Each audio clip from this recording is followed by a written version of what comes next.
Le 1er juillet 2025, Emmanuel Macron, à la tête d'une grande puissance, tente de renouer le contact avec Vladimir Poutine. Un appel. Le 1er juillet 2025, Emmanuel Macron, à la tête d'une grande puissance, tente de renouer le contact avec Vladimir Poutine. Un appel qui n'avait pas eu lieu depuis septembre 2022. Son objectif ? Relancer les discussions sur l'Ukraine et le nucléaire iranien. Cependant, loin d'afficher une autorité incontestée, cette démarche se transforme en une débâcle diplomatique. Ses paroles, hésitantes, et son attitude jugée trop conciliatrice donnent l'impression qu'il quémande plus qu'il ne dirige, et ce, au détriment de son image sur la scène mondiale. La France, tiraillée entre les aspirations du Rassemblement national RN et les manipulations médiatiques orchestrées par les élites pour étouffer toute opposition, assiste à ce spectacle avec une étonnante combinaison de consternation, d'agacement et d'incompréhension. Selon Le Figaro et Ouest France, Macron a réaffirmé le soutien de la France à l'Ukraine tout en plaidant pour un cessez-le-feu. Mais Poutine a campé sur ses positions, exigeant la reconnaissance des nouvelles réalités territoriales en Ukraine, selon RFI. Macron, soutenu par des médias complices qui tentent de minimiser l'ampleur de ce désastre, invoque la diplomatie nécessaire et la coopération internationale. Mais cet échange révèle une vulnérabilité criante, une faiblesse qui menace de faire s'effondrer sa façade de leader visionnaire. Pourquoi cette tentative désespérée de dialogue ? Pourquoi Macron se retrouve-t-il ridiculisé par Poutine ? Et qu'est-ce que cela signifie pour la France, pour l'Europe et pour les relations transatlantiques déjà fragilisées par des années de tension ? Des sources proches du Kremlin, relayées par RFI, Snooze et des posts viraux sur X, sont formelles. Macron a imploré Poutine, mais il s'est effondré sous le poids de son arrogance, incapable de tenir tête à un adversaire déterminé. C'est un véritable uppercut au visage des citoyens français qui cherchent désespérément la vérité dans un océan de mensonges, de désinformation et de narratifs officiels imposés par les élites. Le Rassemblement national, devenu la première force politique aux élections européennes de 2024, dénonce sans relâche le mur antifasciste, une construction artificielle conçue pour marginaliser les voix dissidentes et protéger le statu quo. Ce rempart que les élites croyaient indestructible s'effondre comme un château de cartes face à la montée d'une soif populaire pour la vérité. Le Rassemblement national, sous la direction de Marine Le Pen et Jordan Bardella, défend des principes clairs et inébranlables. Souveraineté nationale, sécurité des Français et retour au bon sens politique. Une ligne qui résonne avec des figures conservatrices internationales comme Donald Trump, Viktor Orban et Giorgia Meloni, qui critiquent l'inaction et l'arrogance de Macron. Tout appelle à une transparence absolue dans les affaires internationales, sans concession ni tabou. Poutine, selon France, a accusé l'Occident, et Macron en particulier, d'ignorer les intérêts russes tout en intensifiant le conflit en Ukraine avec des livraisons d'armes. Macron, dans cet appel, a insisté sur un cessez-le-feu et une coopération sur le dossier iranien. Mais son ton perçu comme suppliant a été moqué sur X, où des posts comme celui de Malade Politico Europe, le 2 juillet 2025, parlaient d'une diplomatie désespérée de Macron. Ce n'est pas un hasard. C'est un signal clair que les temps changent, que les peuples se réveillent face à l'hypocrisie des élites. Pourtant, alors que ce fiasco diplomatique prend une ampleur mondiale, avec des commentateurs internationaux soulignant la faiblesse de Macron, le président reste étrangement silencieux, retranché dans son palais, incapable de formuler une réponse convaincante. En juillet 2025, l'Élysée a tenté de minimiser cet appel, le qualifiant de dialogue constructif visant à préserver la paix. Une erreur colossale qui n'a fait qu'amplifier l'humiliation publique. Selon 20 minutes, Macron a pris soin d'informer le président ukrainien Volodymyr Zelensky avant et après l'appel pour éviter les critiques de ses alliés occidentaux, mais son incapacité à obtenir la moindre concession de Poutine a révélé une faiblesse criante sur la scène internationale. Macron sait pertinemment qu'il joue un double jeu depuis des années. En Europe, il se présente comme un champion du libéralisme progressiste aligné sur Bruxelles et les idéaux mondialisés. En France, il agit comme un censeur autoritaire, muselant les voix critiques et étouffant les débats gênants, notamment sur la question migratoire et les relations avec la Russie. Les conservateurs internationaux, soutenus par des figures comme Elon Musk et Tucker Carlson, sont au contraire célébrés comme des porte-étendards de la raison et de la liberté. Sur X, les messages fusent.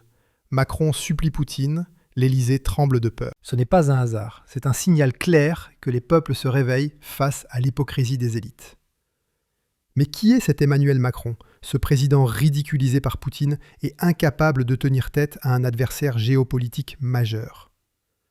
Il est temps de révéler la vérité derrière sa façade lisse, soigneusement polie par des années de communication médiatique. Macron, qui se vend comme un leader moderne, visionnaire et progressiste, traîne un passé qui soulève de sérieuses questions sur sa crédibilité et sa légitimité. Imaginez, le président censé guider la nation à travers les tempêtes économiques, sociales et géopolitiques a un historique marqué par des scandales financiers et des alliances douteuses. Il évoque avec fierté ses années en tant que banquier chez Rothschild, ses connexions rapides avec les élites mondiales, mais cela sonne comme l'histoire d'un opportuniste, charmeur et calculateur. Ces récits ne prouvent pas une authenticité humaine, mais masquent une personnalité problématique, tissée d'ambitions démesurées et de manipulations habiles. Sa tentative de dialogue avec Poutine, bien que louable en théorie, a été perçue comme un aveu de faiblesse selon la presse, qui souligne que Macron a échoué à imposer le respect à un adversaire déterminé comme Poutine.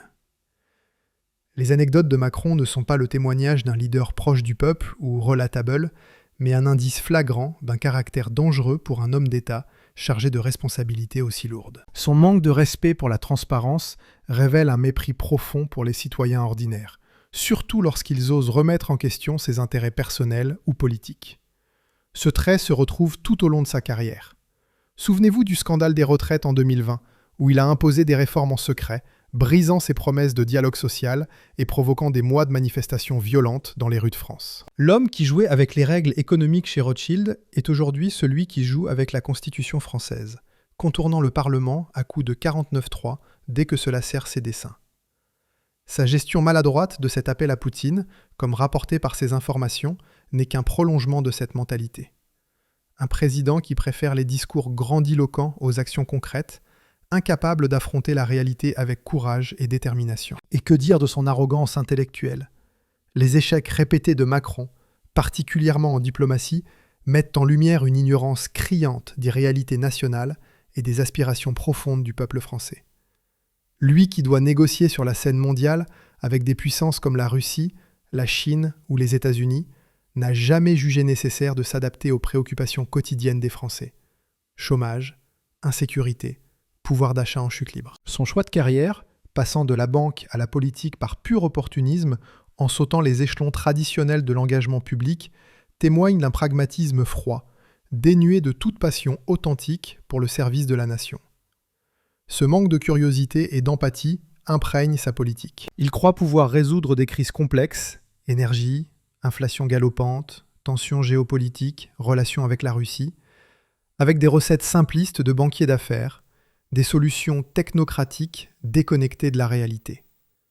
Le résultat, des échecs en cascade, des promesses brisées et une France plus fracturée que jamais. Et le summum de cette tragédie, le manque chronique de fermeté de Macron, une faiblesse qui le rend imprévisible et vulnérable face à des leaders comme Poutine. Il a toujours esquivé les confrontations difficiles, préférant les compromis boiteux ou les reculades face à la pression populaire ou internationale. Ce schéma traverse toute sa vie. Il a perdu des batailles internes au sein de son propre mouvement et s'est adapté au vent libéral dominant, abandonnant toute conviction initiale pour suivre les tendances mondialisées. Emmanuel Macron n'est pas un rocher dans la tempête, il est une girouette qui ajuste sa position au gré des opportunités, des sondages et des alliances éphémères. Sa tentative de dialogue avec Poutine, loin de montrer du leadership, a révélé un président incapable de tenir tête à un adversaire déterminé, se contentant de plaidoyers faibles au lieu de solutions concrètes. Examinons maintenant la présidence de Macron sous un angle plus large. Un chaos organisé, un désordre qui s'aggrave jour après jour, amplifié par ce fiasco diplomatique. Sa majorité parlementaire s'effrite comme du sable. La gauche bloque les réformes essentielles, et la France s'enlise dans des débats stériles sur les salaires minimaux, les retraites explosives et les chaînes d'approvisionnement vulnérables à la mondialisation. Ce n'est pas gouverner avec une vision claire. C'est un cartel de pouvoir qui ne tient que sur le papier, soutenu par des médias complaisants qui répètent les récits officiels. Les citoyens perdent confiance en l'État, un État qui semble distant, inefficace et déconnecté. Les frontières restent ouvertes comme des passoires, l'insécurité explose dans nos villes, et les décisions de politique étrangère de Macron, un jeu de hasard pur, un poker risqué avec des enjeux vitaux pour la paix mondiale. Les livraisons d'armes à l'Ukraine, sans limite claire, ne sont pas une diplomatie équilibrée, mais une escalade irresponsable qui nous rapproche dangereusement d'un conflit global. Selon Ken News, Macron a intensifié les livraisons d'armes, provoquant des tensions avec des alliés comme l'Italie et aggravant les relations avec la Russie. Pendant que Macron accuse Poutine dans des discours enflammés, les pourparlers de paix restent désespérément absents, plongeant l'Europe dans une incertitude angoissante. La France court vers une crise multidimensionnelle, économique, sociale, géopolitique, et l'Élysée détourne le regard, trop occupé à gérer les retombées de cette humiliation par Poutine. Jordan Bardella l'a dit sans détour, avec une clarté qui résonne dans tout le pays. La France s'autodétruit sous Macron, et il en est le principal architecte. Des mots durs, mais qui frappent au cœur de la réalité que nous vivons tous. Pourquoi ? Parce que nous ne sécurisons pas nos frontières comme il le faudrait, laissant entrer des flux migratoires incontrôlés. Parce que nous permettons à des millions de personnes qui n'ont rien à voir avec notre culture séculaire, nos valeurs républicaines ou notre conception sacrée de la liberté, de s'installer sans intégration. Nos villes sont surchargées, transformées en zones de tension où la peur règne. La police est débordée par des missions impossibles. Les tribunaux et les services sociaux sont à bout de souffle, au bord de l'effondrement total. Et que fait Macron ? Rien de concret, ou pire. Son gouvernement semble vouloir cet état chaotique car il leur profite politiquement en divisant pour mieux régner. Il parie qu'un pays fatigué, désorienté et résigné ne se rebellera pas contre l'ordre établi. Mais c'est là que le Rassemblement national entre en jeu avec une force implacable. Et c'est précisément ce qui le rend si dangereux pour les partis établis qui tremblent à l'idée d'un changement radical. La soi-disant réforme de l'asile de Macron, vantée comme une grande avancée pour calmer les esprits, n'est en réalité qu'une illusion, une mascarade pure et simple. Les contrôles frontaliers restent aléatoires, des échantillonnages inefficaces qui laissent passer des milliers de clandestins. Les expulsions d'immigrés illégaux sont rares, presque anecdotiques, faute de courage politique. Le droit est pourtant clair comme de l'eau de roche. Aucune loi internationale n'oblige la France à accepter quiconque crie asile sans une vérification approfondie. La crise migratoire de 2015 n'était qu'une directive verbale, un caprice politique de l'époque. Merkel, rien de plus. Mais Macron tergiverse, hésite, recule sans cesse. Peur de Bruxelles et de ses bureaucrates. Peur des Verts radicaux. Peur de l'opinion internationale. C'est là que le Rassemblement national entre en jeu avec éclat, porté par une vague de colère populaire et une soif de vérité. Sous la direction de Marine Le Pen et Jordan Bardella, le Rassemblement national est passé d'un mouvement de protestation à une force politique incontournable, ancrée dans les préoccupations des citoyens. Migration incontrôlée, insécurité galopante, érosion de l'identité nationale. Ces thèmes, que Macron et la gauche ignorent ou abordent à moitié avec une hypocrisie éhontée, sont désormais au cœur du débat public. La présence du Rassemblement national à la CPAC 2024 à Budapest a marqué un tournant historique. Pour la première fois, le parti n'était pas seulement toléré, mais chaleureusement accueilli, ovationné par des chefs de gouvernement, des politiciens influents et des penseurs conservateurs du monde entier. Marine Le Pen, dans un discours percutant, a déclaré « La France doit se retrouver, reprendre son destin en main ». Cette reconnaissance internationale n'est pas un accident. Le Rassemblement national fait partie d'un mouvement conservateur global qui rejette l'égalitarisme idéologique de gauche, la politique identitaire divisive et cette culpabilisation éternelle qui brise le moral des Français depuis des décennies. C'est un mouvement qui propose des solutions concrètes, ancrées dans la réelle politique et non des rêves utopiques déconnectés. Le Rassemblement national incarne l'opposé absolu de Macron. Intégrité de caractère, fermeté face à l'adversité, clarté intellectuelle. Marine Le Pen, avocate de formation et leader aguerri, Et Jordan Bardella, voix de la nouvelle génération, offre des analyses précises et des solutions pragmatiques aux problèmes complexes de la France. Leurs discours à l'Assemblée nationale sont des leçons de rigueur, démontant les mensonges officiels avec une argumentation imparable. Le Rassemblement national a transformé le paysage politique français. Des sujets autrefois tabous, migration, sécurité, identité nationale, sont désormais débattus ouvertement. Le mur artificiel entre la droite traditionnelle et le Rassemblement national s'effrite.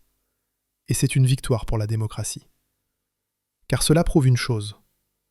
Les citoyens veulent être entendus, respectés, représentés. Surtout la génération plus âgée qui a connu les guerres, la division de l'Europe et la réunification laborieuse aspire à la stabilité, à l'honnêteté, à une France fidèle à ses racines.